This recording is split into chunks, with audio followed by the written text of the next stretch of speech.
Howdy, everybody. Shasta College. Here we are, Tuesday, getting towards the end of October. It's going by fast. Next week, we'll be doing a whole Halloween thing. But not this week. Hope everything's going well out there in your world. It's getting cold here. Colder.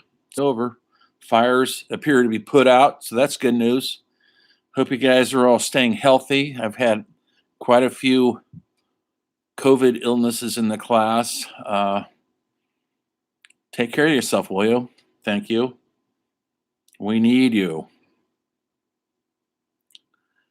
I'm going to continue with the theme of theatrics all this week. And you're writing your papers right now, which I think are due tomorrow on playwrights. Hope you picked an interesting one. Don't bore me with some Wikipedia copy and paste job. Get creative. Watch some of their scenes. Look at some of their interviews. Do some digging down deep. You had plenty of time to do it. A week. I give a week on all the papers, which is usually plenty of time. If you're going to be late, let me know. Life gets in the way. I get it. Family, jobs, illnesses, laziness, the whole bit. Keep up in your journals. Hope you're doing that. I don't want to keep reminding you, but I'm going to. Keep up on your journals, what we do each week, what my lectures are telling you.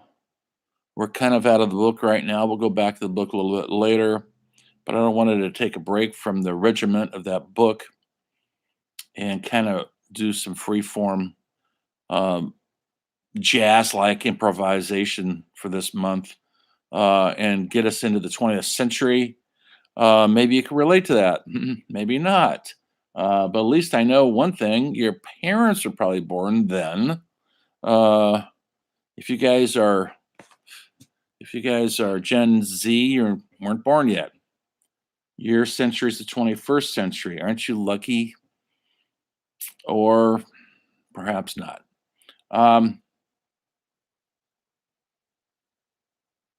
What I want to talk about today is something I never talk about because I never have time to cover it. And I wanted to cover it this time. It's important and it matters, and it's who we are, no matter if you like the subject or not. Who here has seen, raise your hand, who here has seen a musical? Now, I'm not talking film right now, although a lot of these musicals we're going to talk about today have been made into films. Have you ever seen a musical on stage? What'd you think? Was it interesting? Was it silly? Was it embarrassing? Was it something you wanted to do? Yes, it was. Um, it's a peculiar American art form. Yes, there's the Gilbert O'Sullivan and all that, which were operettas. There's always been operettas. You know what an operetta is? An opera is entirely sung. An operetta is sung and spoken, kind of like a musical. Once again, it's holding up a mirror to who we are, and it kind of can make a bitter pill go down a little smoother with music. Some of our greatest musicals ever have sad endings, have sad themes. Murder, Mayhem, Sweeney Todd, for one. The genius musical of Stephen Sondheim is all about the demon barber of Fleet Street, and he cuts hairs and cuts throats.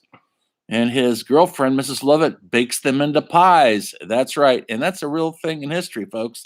There was a guy in England doing that until they got caught. And people love those pies. That's a dark theme. But Sondheim's music made it brilliant and eye-opening and somehow hopeful. Serial killer made hopeful. Stephen Sondheim is still alive, 91. He's working on a new musical, I've heard. He's probably written some of the greatest, darkest American musicals and history of theater, like Sweeney Todd. He also co-wrote the lyrics to uh, the, the play that put him on the map, which I want to talk about today a bit, is West Side Story. Leonard Bernstein did the music when that came out in the 50s.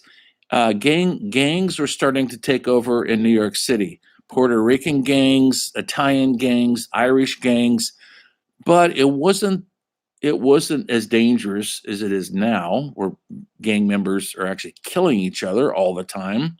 This was when they did fight and they had gang warfare, but it was always with weapons, not guns. They used knives and chains and baseball bats, all that good stuff. But they hadn't gone to the gun yet. That became later. That came much later. Uh, and so their great musical that they collaborated on was called West Side Story. Maybe you've seen it. I know you've heard of some of the songs in it because some of them are very popular hits on radio that have been made into pop songs by popular singers. There's an there's been was a pretty good movie made about it, but also Steve Spielberg's newest movie hasn't come out yet, is West Side Story. And I've seen the previews. You can see the previews on YouTube. It looks pretty exciting. Once again, it's a tragic story based on Romeo and Juliet, except for Juliet and Romeo are on two opposing gangs, and their love affair is not going to make it. And it ends just like Romeo and Juliet. Death and suicide, kids. That's how Shakespeare wrote it. But it's put to music, some of the catchiest music you'll ever encounter. Now, it makes the bitter pill go down. It makes the tragedy go down a little easier. It makes the happier happier. It makes sad sadder. Music can have that effect on you. Just listen to some of your favorite songs. When you're feeling good, who do you put on? Be truthful. And then when you're feeling like crap, who do you put on? And it makes you feel better somehow. That's where the blues comes from. We'll be talking about that later when I cover more musical genres than I already did with the classical composers. The blues was created essentially by the African American community in this United States of America. And it's all about how messed up their lives were, but by singing the blues, it made them feel better. Blues is always depressing. It's always downer music. But for some reason, when you embrace it and sing it and put chords to it or harmonica or whatever you have, it makes you feel better. And that's the power of music. It's the power of these musicals I want to talk about today. I'm only going to cover 3 of them that were groundbreaking, and then look at the documentary. I posted it, just part 1 right now on Broadway Musicals, Why They Matter. Maybe you've heard of those. Just take a look at it. It's not very long. I don't think it's 30 minutes long. Maybe I'll put part 2 up there tomorrow. I don't know yet. This is why you're doing your papers on playwrights. West Side Story in the 1950s was a revolution. It was so radical that people were terrified of it because of the subject matter, gangs in New York City. Puerto Ricans versus the Italian gangs, the Irish gangs, and how they were trying to keep peace with the gangs. With exquisite music by Leonard Bernstein and great lyrics by Stephen Sondheim. Spoke to who we are as people, was holding the mirror up to people, and people in the Midwest who knew nothing about New York City, people in Idaho and Montana who know nothing about New York City related to it because they're showing our national story. What's it like to live as the other in the greatest city in America, New York City?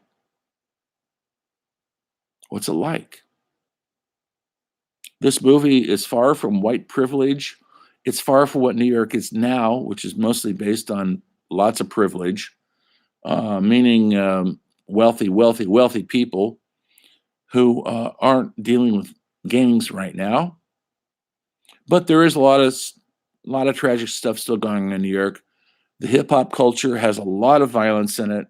It's in their music, and it's in, I'm afraid to say, the violence that's on the streets still in New York City, other cities too, Chicago, any place where there's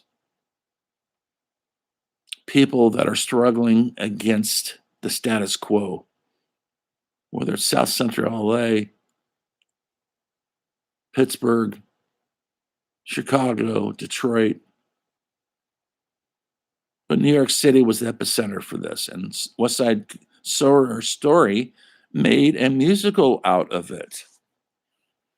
And it was very successful. What made it successful, not only is it the classic story taken from Romeo and Juliet, but it's also had an incredibly vibrant, genius musical score by Leonard Bernstein, who did many genius scores in his lifetime, and the lyricist Stephen Sondheim, who went on later to write the musical scores, not just lyrics, to some of the biggest Broadway plays in the history of theater. Fiddler on the Roof. No, not Fiddler on the Roof. That's someone else. I'm sorry. Funny thing happened on the way to the Forum. Sweeney Todd, Applause Company. I have to think of all of them now. Maybe you've seen Into the Woods. It was made into a musical. I should say a film. A lot of people have. He wrote that. His musicals usually have a very dark theme to it. If you saw Into the Woods, it's got a witch in the woods. Meryl Streep plays the part. She's enticing children into the woods, and that's never good.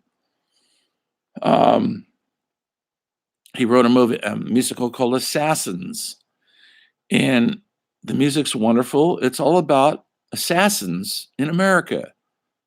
It's all about real assassins, starting with the younger ones, like John Wilkes Booth, who killed Lincoln, and it moved on and on and on to Lee Harvey Oswald, who killed Kennedy. And they all even had Squeaky Fromm in there. Now, she didn't kill anybody, but she did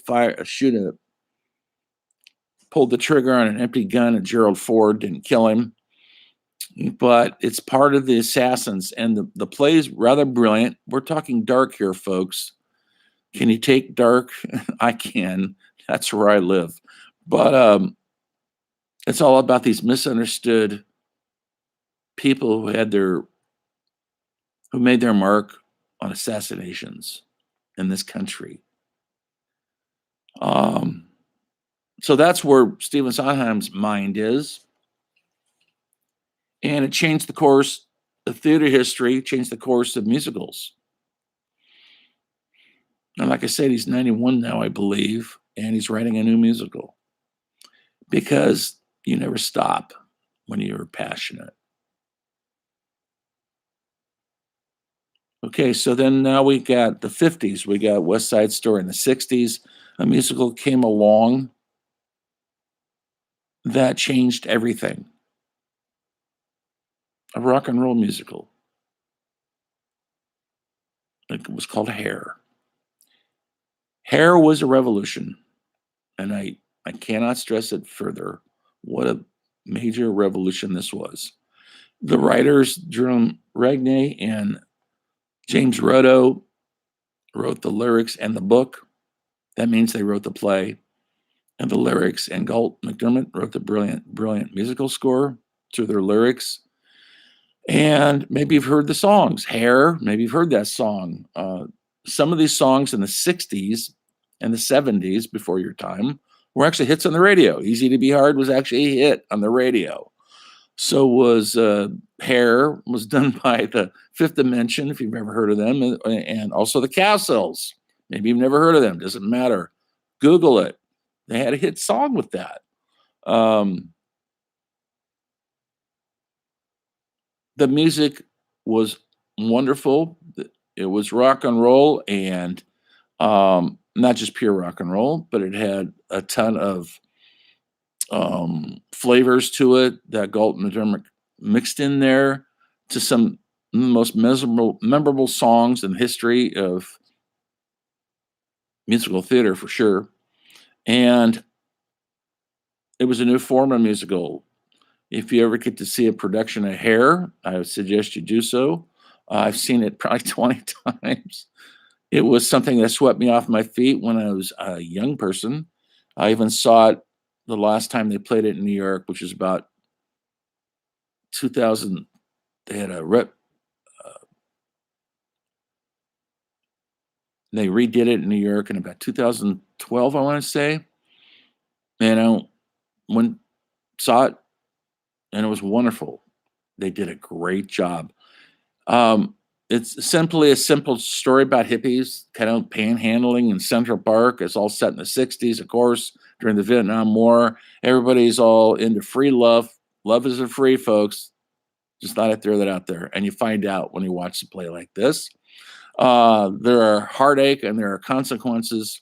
Vietnam, the one guy in the play, Claude, has gotten his draft notice, and they're all trying to figure out how to get him out of going to the military. Well, he doesn't make it, folks. He goes to Vietnam and he gets killed. Just a happy, upbeat play. The cast is like 30 people on stage all the time. Um, Lots and lots of singing and dancing, lots of beautiful, joyful sounds and sad songs like Easy to Be Hard, all done to the background of this, what they call a tribal musical. The reason why it's called tribal, because the hippies kind of embraced the American Indian aspect of tribal, tribes, collectives, communes, you might call it. And so this play, which premiered on Broadway in 1968 in New York, had been done off Broadway earlier at the Public Theater. Joe Papp was the head of that, who is really responsible for so much of our, not just musical theater, but other theater. He was a patron of the underdog for sure. Um, And then it was so successful, they moved it to Broadway, and it was a huge, gigantic hit. Everybody wanted to see it, not just for the music, but for the big nudity scene. And everybody thought, wow, the hippies are taking their clothes off on stage. And just to give you a hint, who was in the original cast? Maybe you know some of these people. Diane Keaton, you know her? She's a 70-plus-year-old actress now, was in all the Woody Allen movies. She was in Hair. Lots of interesting people have been in Hair over the years. Hundreds and hundreds of interesting actors have been in movies and television, the whole bit. So everybody, but it was the first time nudity had been done on Broadway like this, and they that got the audiences coming in for sure.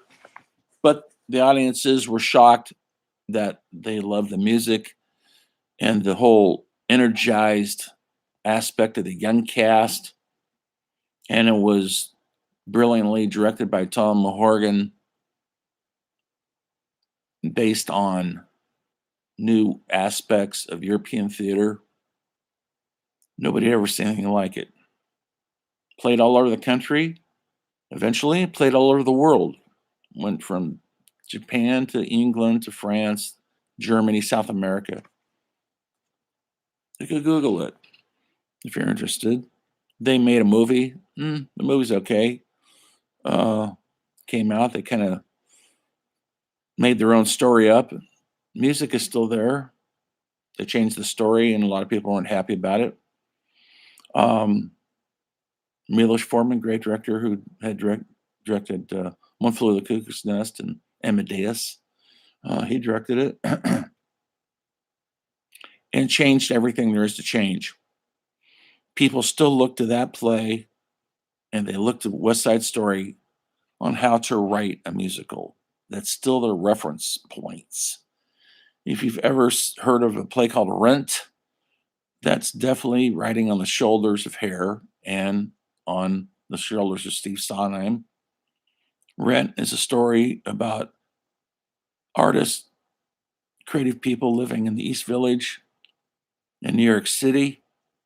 They made a movie out of it. Um, Written by a guy who the tragedy was he worked on this play for many years. It was going to debut live performance, and he was 35 years old, I believe, and he died of a brain aneurysm that night. And this play became a huge hit, and he never saw it. I see that they've made a movie about his life right now. I don't know what it's on, Apple TV, Amazon, something about the guy's life. How tragic. You get that close, nothing.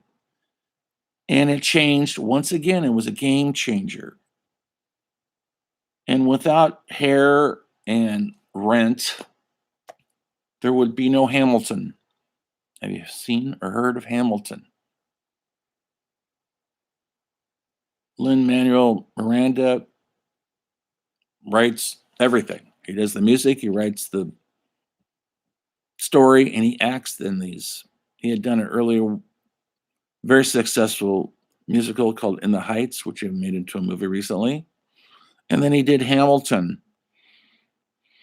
Have you heard about it? Have you seen it? Have you seen any clips from it? Do you know the music? Because it's hip hop music, lots of modern overtones in the music about our founding fathers, Alexander Hamilton, Thomas Jefferson. They're all in there, but they're all played by people of color. I hate to use that word, but it's true.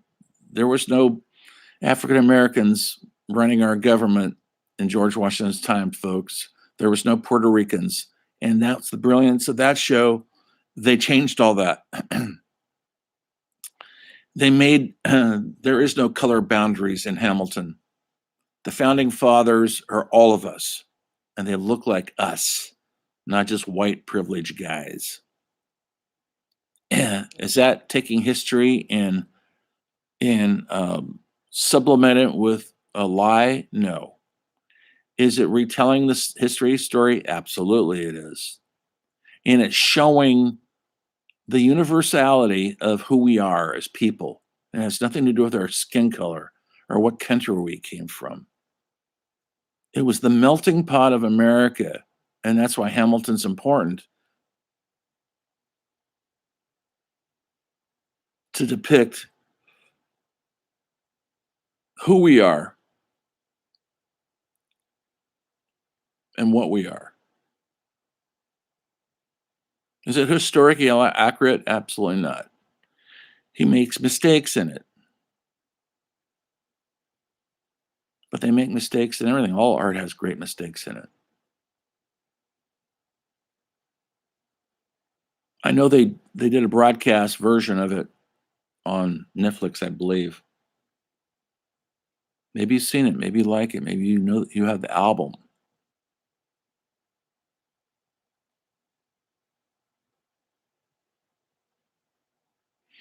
It's funny, I'm looking at my notes, I can't even read my own handwriting. It says explain. What does that mean? It's just the brief history of Broadway musicals goes back to early 20th century.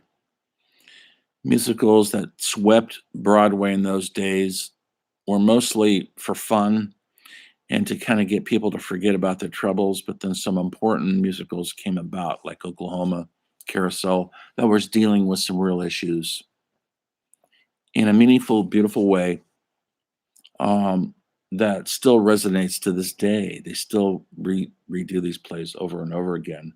What is the need? What is the need to hear our story put to music? Well,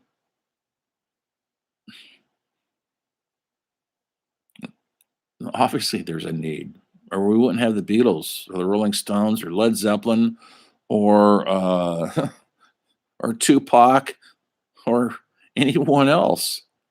They're putting our stories to music. It's natural. It goes down. Our stories go down. The bitter pill of our humanness goes down easier if it's accompanied by a pretty good tune. That really simplifies it, but it's basically it.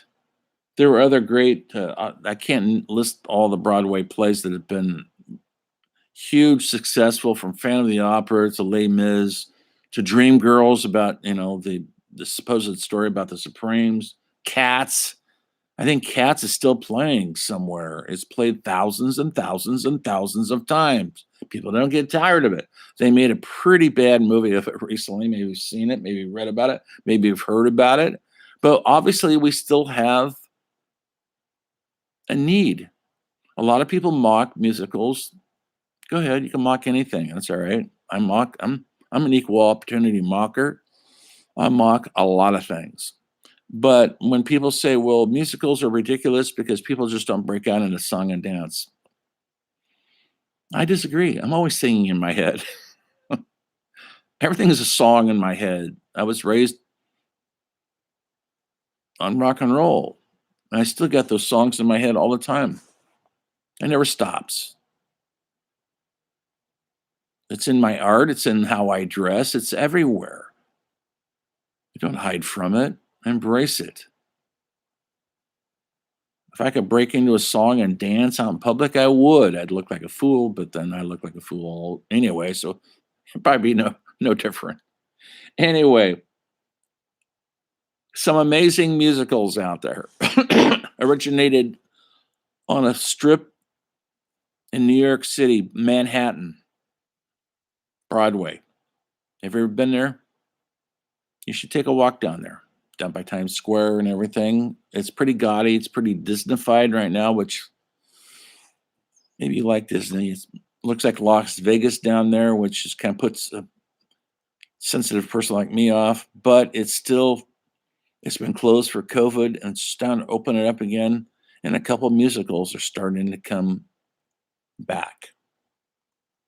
And people want to see the spectacle because it connects us. For those 2 hours, you're in that dark theater with strangers watching this strange art form of actors singing and dancing. It connects us to our better selves. And no matter how jaded, cynical you are, you will be moved by it. Because what are you fighting? Who's your favorite rock band? Do you have a favorite rock band, or is it, I mean, the current singers right now, it's all spectacle. It's all musicals. Lady Gaga is a huge Broadway spectacle.